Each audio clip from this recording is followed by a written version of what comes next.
Hey guys, what's up? It's iFlynn here, and in today's video, we're going to be learning how to mod Banshee for the steel path and level cap. Banshee is a Warframe that I have always wanted to be good ever since I started playing Warframe as a teenager. But the problem is, she's very squishy and her fourth ability was always either in a state of being too powerful or way too weak. In current day Warframe, her fourth ability just isn't it, as it locks you into position and it doesn't really do much for you in terms of damage dealing and crowd control. So we basically always assume it off for something that's going to help Banshee survive. In today's video, I'm going to be showing you guys two different builds. So one is for solo play and the other one is for cooperative play. But let's learn all about Banshee's abilities first. Sonic Boom, her first ability, is a forward-facing stun/damage dealing ability, which isn't really used for crowd control or dealing damage. What we're going to do is we're going to throw on an augment mod, which is going to allow this to completely armor strip away the enemies. The augment mod is called Sonic Fracture, and we need 143% ability strength on our build, so it completely strips away the enemy's armor.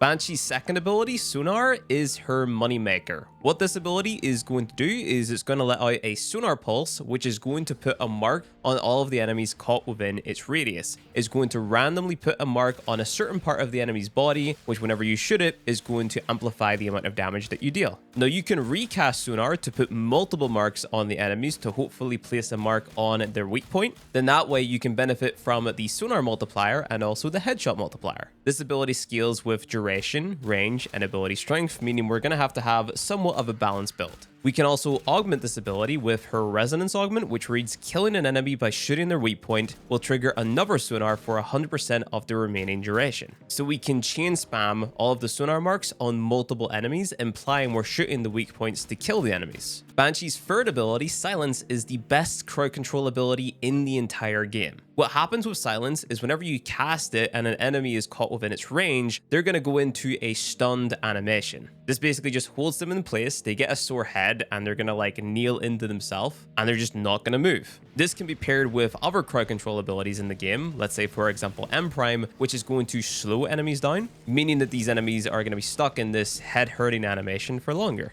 It also has the added benefit of turning off Xmas enemies' abilities. So if an Xmas enemy or even an Acolyte enemy spawns in and they're going to do some weird ability which is going to mess with you somehow, Silence just negates it. The most notable thing that it turns off is the Jade Light Xmas enemies, where they spawn like a Jade Beam above your head that deals a lot of damage to you. We don't want to mod for too much range for this ability, because if you mod for too much range, then the enemies are going to be caught in it and they're going to go for that animation as soon as they spawn in, basically. So you want to kind of have medium range so they only get that stun effect whenever you get close to the enemy or whenever they get close to you. Her fourth ability, Soundquake, which we've already touched on a little bit, is going to make you go down on all fours, locking you into position, is going to let out a soundquake around you in a circle radius based on your ability range, damaging and stunning the enemies. It just doesn't deal enough damage to really be worth it, and it opens you up to enemy fire because you're in one position. Remember, because we're using Silence, and that's the best crowd control ability in the game, we're not modding for massive range because that would be detrimental to Silence. So Soundquake just turns into our, 110% subsume slot where we put a Helminth ability over it. First, we're going to cover the co-op build because I feel like most of you guys are going to be playing the game in co-op. So for this build, we're going to put Haro's Condemn ability over Soundquake. Now the reason that we're picking Condemn here is because it's going to regen your shield whenever it hits enemies, which is going to allow you to shield gate.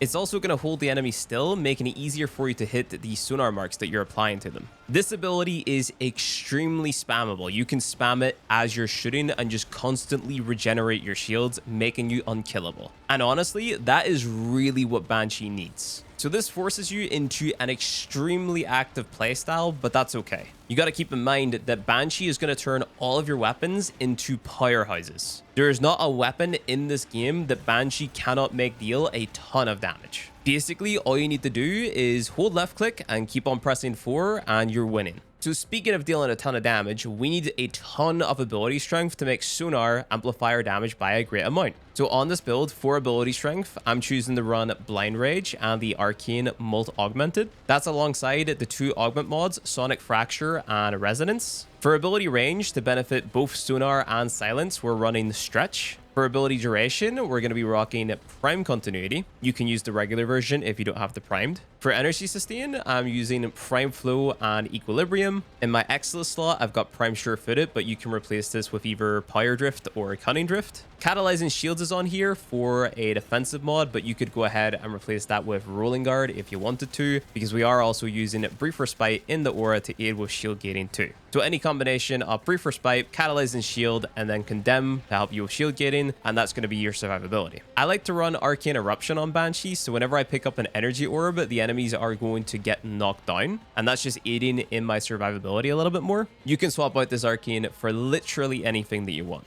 Now, like mentioned, you can run pretty much any weapon that you want with Banshee, and she's going to make it deal millions of damage. In the gameplay that you're watching right now, I was using the Dara Vandal Incarnon with a Furus Incarnon for the Frax enemies, then the Praetos for the movement. You could take the most basic weapons, such as, let's say, for example, the Nataric and the Zorus, and you're still going to deal millions of damage. For your companion, I recommend bringing in the Panzer Vulpaphyla. Make sure to be running Martyr Symbiosis in case you do happen to die because you forget about your shields. Viral Quills is going to attach viral spores to the enemies, putting viral procs on them, making you deal even more damage. Tenacious Bond is going to increase your crit damage multiplier, making you deal, again, even more damage. And then Reinforced Bond should be equipped as well, pairing that with Calculated Redirection to increase your fire rate too.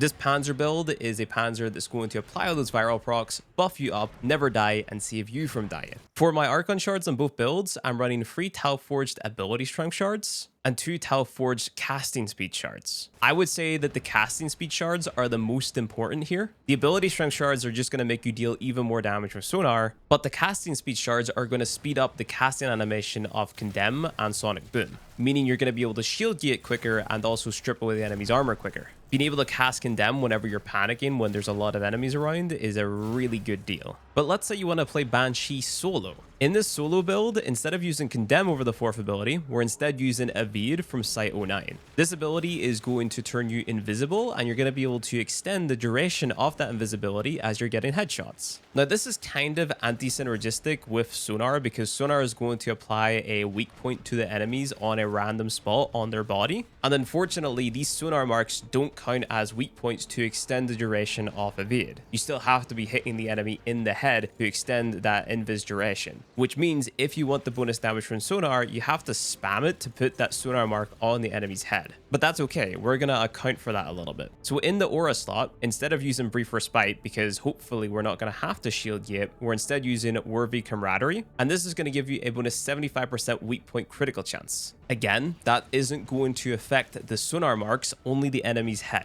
We've replaced Prime Sure-Footed with Power Drift for a little bit more ability strength here. Catalyzing Shields is instead swapped out for Rolling Guard, so if we do happen to get hit by a status proc, we can just roll to get rid of it. Arcane Eruption is swapped out for Arcane Crepuscular. This is going to give us even more ability strength and a higher final critical damage multiplier while we're invisible. The rest of the build stays the exact same. The maximum duration that you can hit with this build is around 23 seconds. So as you're running around and getting headshots while you're invisible, your duration is always going to cap out at 23. But that's okay, because as long as you keep on getting headshots, it's going to keep on climbing up to 23 and then start counting down. A personal favorite weapon that I like to run is actually the Kunai Incarnon, but that's with the Invis build specifically. This is because the Incarnon form of the Kunai Incarnon has this special trait where it's going to seek out the heads of the enemies. I would recommend pairing that with a Latron Prime using a primer build that looks like this. This is because the primer build is going to apply multiple status effects to the enemies, making you deal more damage to them whenever you finally hit that headshot with the Kunai Incarnon. You can also run a evolution on the Latron Incarnon, which is going to strip away the enemy's armor as well. So that's good if you don't have the energy or don't want to cast your 1 to strip away the enemy's armor. We can also use Primary Auxiliary on the Latron as well